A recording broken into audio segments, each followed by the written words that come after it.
Look at Aspen and Discovery's healthcare businesses in Europe and the US. Now, let's start with Discovery on this, and their US foray wasn't that successful. Are they dipping their toes back in that water? They are dipping their toes back in that water, but what's interesting about the way they're doing it is actually changing their strategy. Now, one of their most successful things here, and what's essentially giving them the edge over other health insurance providers, is their Vitality program. Now, they've recognized this and they're duplicating that model, but at a slower process. So they've launched Vitality in the US, and they're using the appeal of that model to get people to buy into the brand of Discovery, to buy into the brands that Discovery puts out there. And once you've got a foothold in the US, then, like you mentioned, it's 20% of their GDP. There's a lot of money there to be had if you can get that foothold. And Aspen into the US, you're basically looking at Latin America. Yeah, no, they do have a business also in the US where they've registered the company in order to try and resell some of the generic lines that they produce here. You'll also remember that they, at the East London plant, jazzed up the production efficiency so they could make injectables and also the stuff you put in your eyes, like Sapphire. I don't remember. Anyway, they did. And they got the FCC approval, which means that they've got, the US Medicines Control Council and FDA approval to make the stuff here for import directly there. So I think they do see that as a growth market.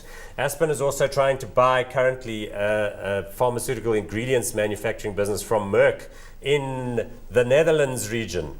So who knew? But apparently it's just a business that Merck doesn't really need or want anymore. And for Aspen, it's an opportunity to take an existing facility to manufacture some of the core ingredients to put into their global distribution. But isn't that moving away from their core strategy of emerging markets? Not really. I think what Aspen does is that it's looking to partner more and more with Glaxo. Remember, GlaxoSmithKline is like a $1 trillion market cap European pharma giant. And it has a portfolio of stuff which has gone ex-patent already because the 20-year period is up. So it makes more sense for Glaxo to shove that stuff into Aspen, which is seen as a growth play, and to let Aspen have a high multiple with expanding emerging markets sales potential, and that's what they've commenced doing. Warren, Yeah. You agree with Paul? I agree with that. I think Glaxo is using Aspen as its yield opportunity. It's a well-established, mature company. It's probably running out of ideas and opportunities to expand. It's seen Aspen as that avenue for it to get out there and do something in the markets and to get a return on its money. I want to jump back though to Discovery in these markets. Remember Destiny, the US thing, I think that's great, that's important. Very big managed healthcare market in the US. Everybody's forced, if you work for a particular company, you have to go to a particular hospital and all of that.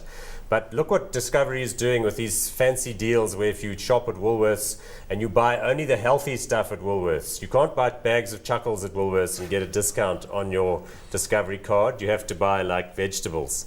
So that kind of thing is very powerful, and it has a big flow back and it creates a lot of enthusiasm. So I think that, coupled with that joint venture in the UK with Prudential, means that there's some potential for Discovery out there. Did you break up the geographies here? Because Europe, are we bulking in UK into the Europe yes, play? Absolutely. We're just sort of blurring the lines across the board. Europe, I'm sure. The UK play, yes. From a Discovery perspective. From a Discovery perspective, it's a bit of a slow start, but it's actually picking up really well at the moment.